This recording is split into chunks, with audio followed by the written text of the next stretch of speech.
So in this video, we are going to discuss about MongoDB, and obviously this video is specifically for CTOs and the startups and the CXOs.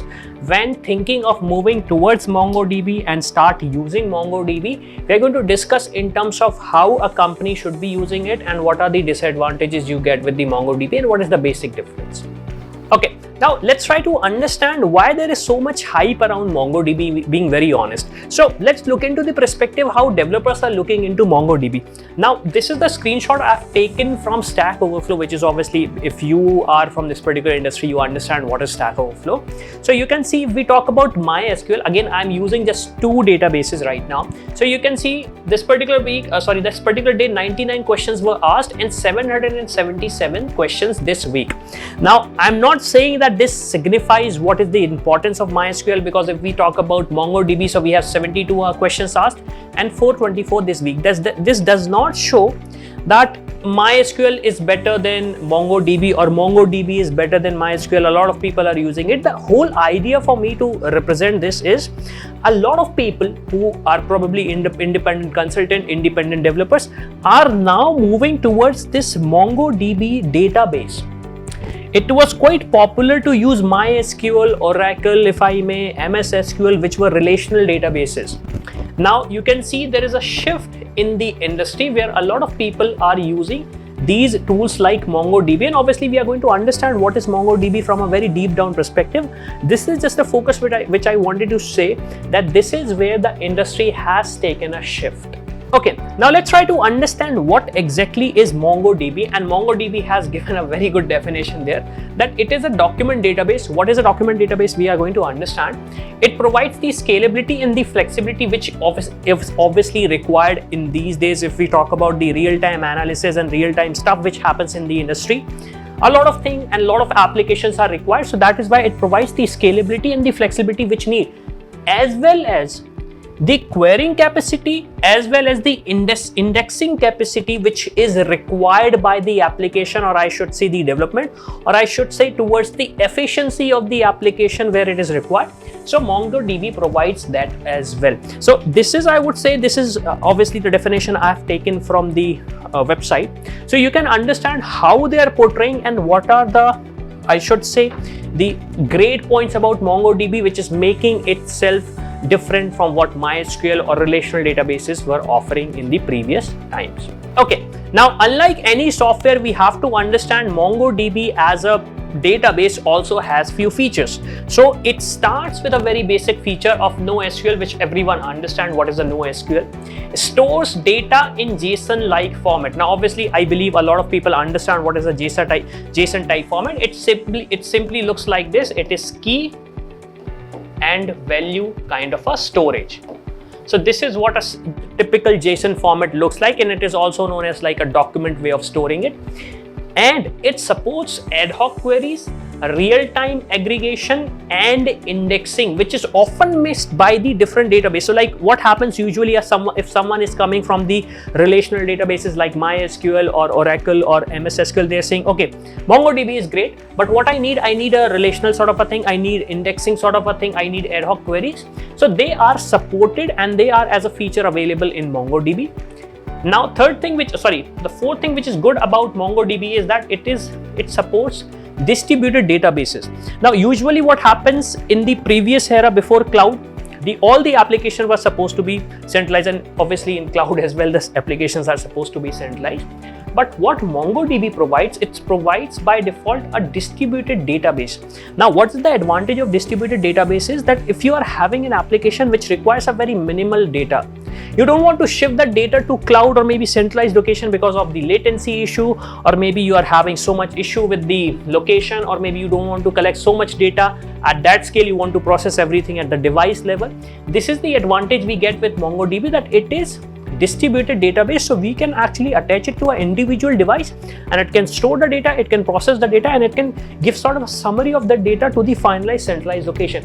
Obviously this is one sort of a use case. It is not that this is how it is supposed to be done, but yes, this is a feature available in MongoDB.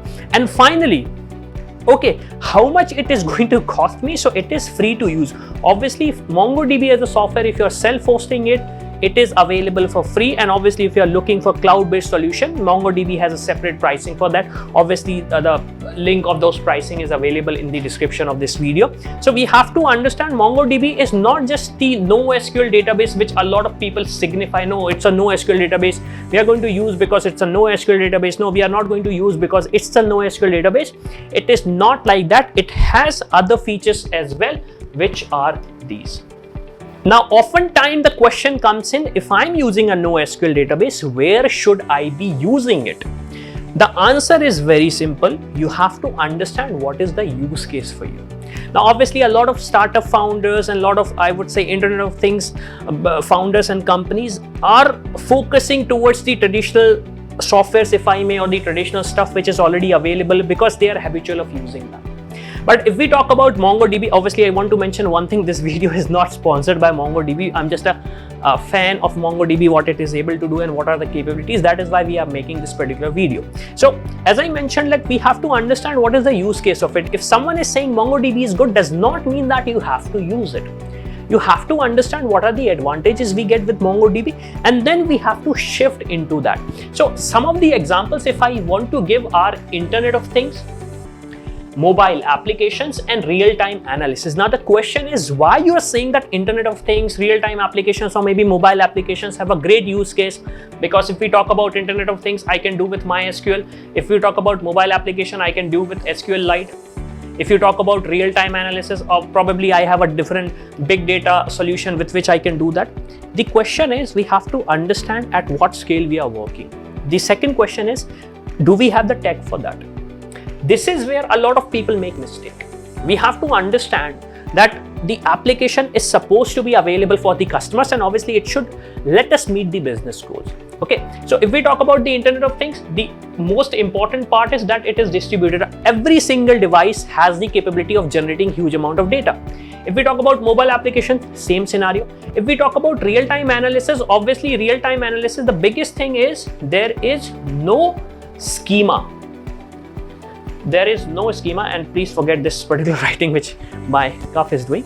So it does not have any schema there.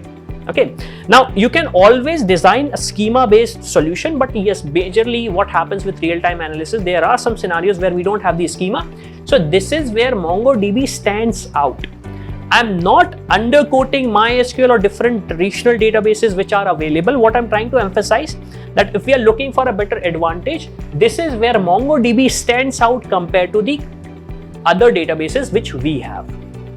Okay, now if I have to compare how MongoDB sort of looks, the different scenario of SQL, and if you're coming from the era where SQL was everything and you want to say, okay, can you explain me in terms of MySQL or MS SQL or maybe relational databases, how that is going to be compared, or how can I judge what should I use? So in that case, I want to mention, if we talk about the terminology, so what we call database in SQL is also called database in MongoDB. What we call table in SQL is called as a collection. Obviously, it is confusing. I understand that it is confusing, but we have to understand, like, they have a different terminology.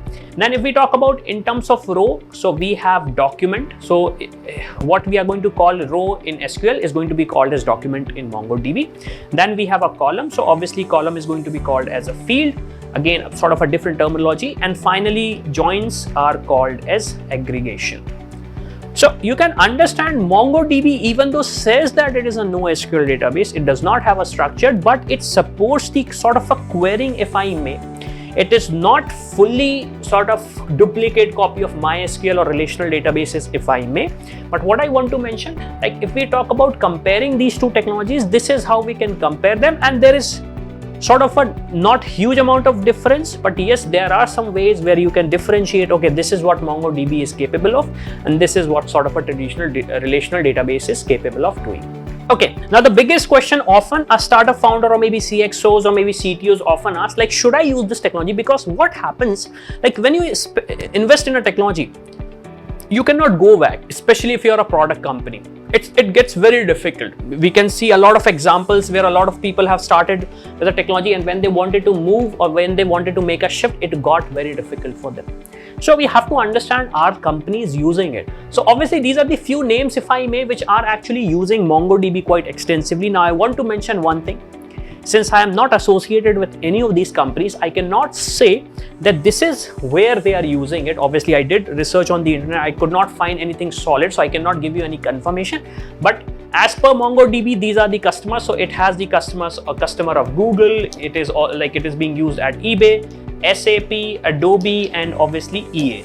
So you can understand that these big companies are using this technology and they have a confidence in it, and that could be sort of a selling point, if I may, for MongoDB. I would not say that you should make a decision based on this, but yes, we have to understand these companies have huge smart amount of people. They understand what kind of a tech is that, and they understand what kind of a solution is required. And if they are using, I think that is a very good point. We have to understand, like, we can actually invest in this particular technology and we can actually make products and services out of this particular piece of technology. Okay, now we have to understand how MongoDB is different compared to MySQL. In previous slides, I was explaining the features of MongoDB, how people are using it, where we can use it, but we have to understand where and how MongoDB is different. Consider this example. This is an example of RDBMS. You can use any terminology if you want. You can see that in this particular column, we have a separate kind of a way. We have all the alphabets. Here we have digits, and here we have combination of alphanumeric. And if you're coming from a background of MySQL, MS SQL, you understand that this schema is going to be fixed. If I have a digit here, I cannot add a character here, because that is how the technology is developed and this is how we have to follow the convention. But on the other hand, if we talk about in terms of MongoDB, first of all, you can see there is no fixed schema. So here we have one field, here we have one field, here we have two fields, 3, 1, 2. So I don't have any fixed schema, and obviously a lot of people can say, hey, we can put some null values there. Obviously we can put the null values there, but obviously this is how MongoDB is different. Secondly, we can have a digit here, we can have a alphabetical character here, we can have an alphanumeric character here. So you can see this column does not have to follow the convention which is predefined.